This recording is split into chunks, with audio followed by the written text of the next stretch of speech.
ब्रह्मा जी कहते हैं कि कार्तिक मास में जो भक्त प्रातः काल स्नान करके पवित्र हो कोमल तुलसी दल से भगवान दामोदर की पूजा करता है वह निश्चय ही मोक्ष पाता है। पूर्व काल में भक्त विष्णुदास भक्ति पूर्वक तुलसी पूजन से शीघ्र ही भगवान के धाम को चला गया और राजा चोल उसकी तुलना में गौड़ हो गए। तुलसी से भगवान की पूजा पाप का नाश और पुण्य की वृद्धि करने वाली है। अपनी लगाई हुई तुलसी जितना ही अपने मूल का विस्तार करती है उतने ही सहस्र युगों तक मनुष्य ब्रह्मलोक में प्रतिष्ठित रहता है। यदि कोई तुलसी संयुक्त जल में स्नान करता है तो वह पाप मुक्त हो आनंद का अनुभव करता है। जिसके घर में तुलसी का पौधा विद्यमान है उसका घर तीर्थ के समान है, वहाँ यमराज के दूत नहीं जाते। जो मनुष्य तुलसी काष्ठ संयुक्त गंध धारण करता है क्रियमाण पाप उसके शरीर का स्पर्श नहीं करते। जहाँ तुलसी वन की छाया हो वहाँ पर पितरों की तृप्ति के लिए श्राद्ध करना चाहिए। जिसके कारण में मुख में और मस्तक पर तुलसी का पत्ता दिखाई देता है उसके ऊपर यमराज दृष्टि नहीं डाल सकते। प्राचीन काल में हरिमेधा और सुमेधा नामक दो ब्राह्मण थे। वे जाते जाते किसी दुर्गम वन में परिश्रम से व्याकुल हो गए। वहां उन्होंने एक स्थान पर तुलसी दल देखा। सुमेधा ने तुलसी का महान वन देखकर उसकी परिक्रमा की और भक्ति पूर्वक प्रणाम किया। ये देख हरिमेधा ने पूछा कि तुमने अन्य सभी देवताओं व तीर्थों व्रतों के रहते तुलसी वन को प्रणाम क्यों किया? तो सुमेधा ने बताया कि प्राचीन काल में जब दुर्वासा के श्राप से इंद्र का ऐश्वर्य छिन गया तब देवताओं और असुरों ने मिलकर समुद्र मंथन किया तो भगवान धन्वंतरी रूप भगवान श्री हरि और दिव्य औषधियां प्रकट कर उन दिव्य औषधियों में मंडलाकार तुलसी उत्पन्न जिसे ब्रह्मा आदि देवताओं ने श्री हरि को समर्पित किया और भगवान ने उसे ग्रहण कर लिया। भगवान नारायण संसार के रक्षक और तुलसी उनकी प्रियतमा है, इसलिए मैंने उन्हें प्रणाम किया। सुमेधा इस प्रकार कह ही रहे थे कि सूर्य के समान अत्यंत तेजस्वी विशाल विमान उनके निकट उतरा।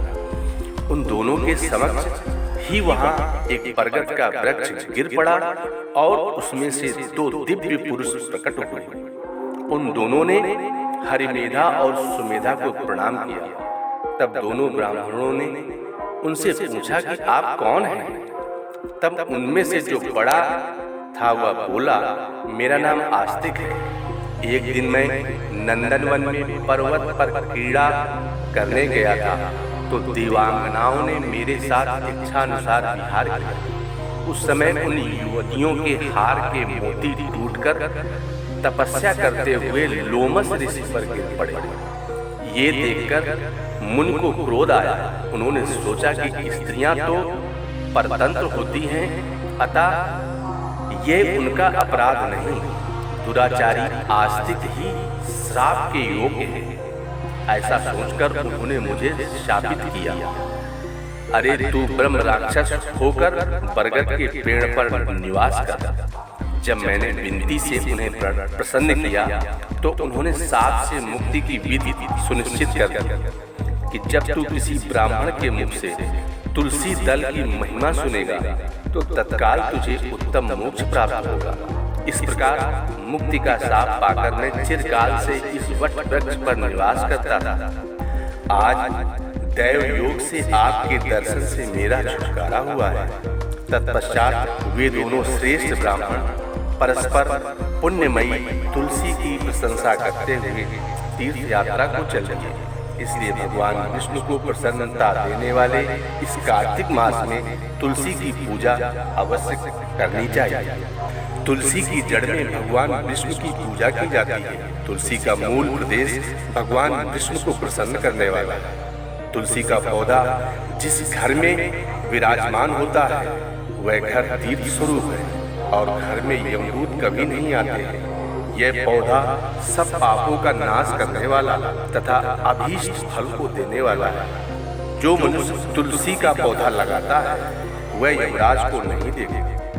भगवान नंदी का दर्शन, गंगा स्नान व तुलसी के पौधे का संसर्ग, ये तीनों एक पुण्यप्रद है। तुलसी को छूने से कार्मिक, वाचिक, मानसिक अर्थात मनसा, वाचा और कर्मणा आदि संपूर्ण पाप नष्ट हो जाते हैं। जो प्राणी तुलसी के दल से भगवान का पूजन करते हैं वह पुनः गर्भ में नहीं जाते और निस्संदेह जीवन मुक्त हो जाते हैं। तुलसी के दल में पुष्कर आदि समस्त तीर्थ, गंगा आदि नदियां और विष्णु प्रभृति सब देवता निवास करते हैं। तुलसी के पौधे के पास जो अपना प्राण विसर्जन करता है वह चाहे कितना बड़ा पापी क्यों न हो, उसे यमराज नहीं दे सकते हैं। जो लोग तुलसी के काष्ठ का चंदन लगाते हैं वह सहज ही मोक्ष को प्राप्त होते हैं। उनके द्वारा किए गए पाप उनके शरीर को स्पर्श नहीं कर पाते हैं। जहाँ तुलसी के वन की छाया हो वहाँ पर पितरों का श्राद्ध करना बहुत ही लाभदायक होता है। वहाँ पर पितरों के निमित्त किया हुआ दान हमेशा के लिए अक्षय होता है। जय तुलसी माता।